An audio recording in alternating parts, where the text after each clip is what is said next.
चतुर्भुज जगन्नाथ कंठशोभितकौस्तुभ पद्मनाभ वैडगर्वहस्य चन्द्रसूरज्या विलोचन जगन्नाथ लोकनाथ नीलाद्रिसोपारोहरि दीनबन्धु दया सिन्धु कृपालुं च रक्षक कम्बुपाणि चक्रपाणि पद्मनाभो नरोत्तमा जगदम्पारथो व्यापी सर्वव्यापी सुरेश्वरा लोकराजो देवराज चक्रभूपस्कभूपतिः नीलाद्रिः बद्रीनाथश अनन्ता पुरुषोत्तमा तकारसोधायोः कल्पतरु विमला प्रीतिवरदना बलभद्रोः वासुदेव माधवो मधुसूदना। जय जगन्नाथ।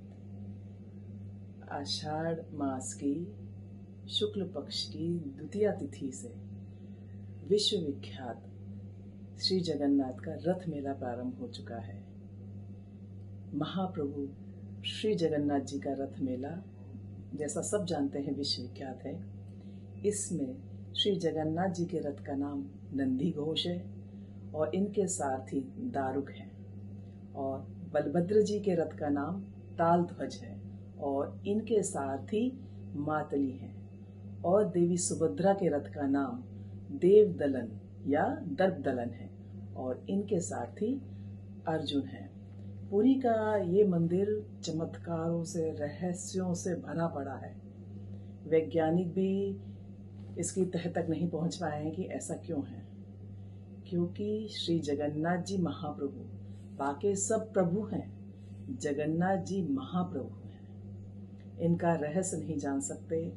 आज भी साक्षात महाप्रभु श्री कृष्ण का हृदय जगन्नाथ जी के रूप में धड़क रहा है और हमको बड़ी बड़ी वो आंखों से आशीर्वाद दे रहे हैं। साल का ये समय ऐसा होता है जब श्री जगन्नाथ जी, उनका विग्रह, वैसे तो हर मंदिर में चल और अचल विग्रह होते हैं। जगन्नाथ जी मंदिर में जो कि अचल तो वहीं रहते हैं और चल विग्रह बाहर आते हैं या शयन करते हैं, जैसा भी मंदिरों की परंपरा होती है उस तरह से होता है।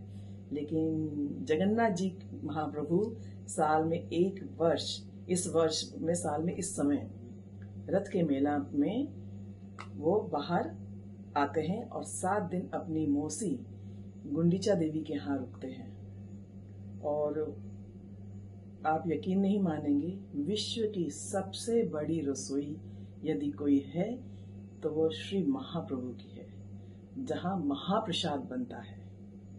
लगभग 72 चूल्हे हैं, 1 एकड़ का एरिया है रसोई का, दिन रात चूल्हे जलते हैं और आज भी गैस का प्रयोग नहीं होता, लकड़ी का प्रयोग होता है। और हांडी में, मिट्टी की हांडी में उनका महाप्रसाद बनता है और महाप्रसाद के लिए एक के ऊपर एक के ऊपर एक ऐसे 7 हांडी रखी जाती हैं, नीचे से अग्नि प्रज्वलित की जाती है। और आश्चर्य की बात है कि सबसे पहले सबसे ऊपर वाला हांडी में जो चावल होते हैं वो पकता है। उनका प्रिय भोजन खिचड़ी है। तो इस तरह से एक के ऊपर एक 7 हांडियों में उनका महाप्रसाद बनता है। और इतने चमत्कार हैं।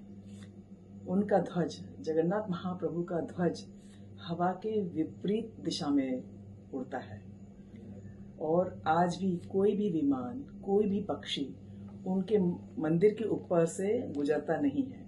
ये भी बहुत बड़ा रहस्य है, वैज्ञानिक इसको नहीं समझ पाए हैं। लेकिन भक्त जन मानते हैं कि ये महाप्रभु की शक्ति है कि महाप्रभु के ऊपर कोई नहीं है, वही सर्वोत्तम है।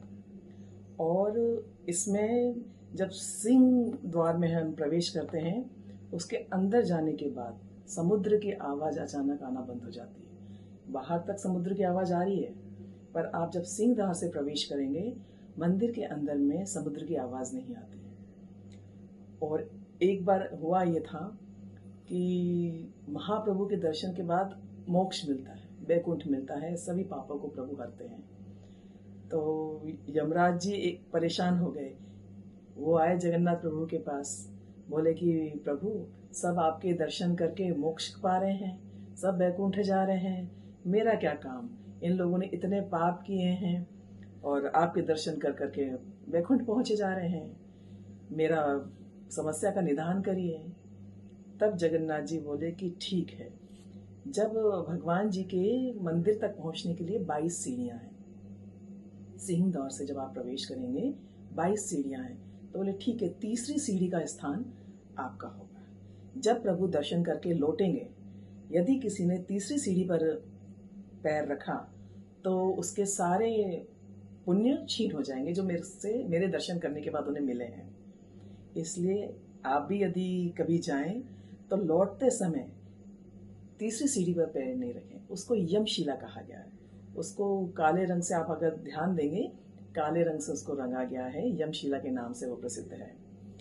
और प्रत्येक 12 वर्ष में नव कलेवर होता है, अर्थात भगवान का विग्रह बदला जाता है। और आज भी पूरा ब्लैकआउट होता है जब मेन मुख्य पुजारी अपने आंखों में पट्टी बांध के, हाथ में ग्लव्स पहन के उस एक ब्रह्म पदार्थ को पुरानी मूर्ति, पुरानी विग्रह से निकाल के नव मूर्ति में प्रतिष्ठित करता है। कोई नहीं देखता, पुजारी भी नहीं देखता, लेकिन वो महसूस जरूर करता है कि वो ब्रह्म पदार्थ धड़क रहा है।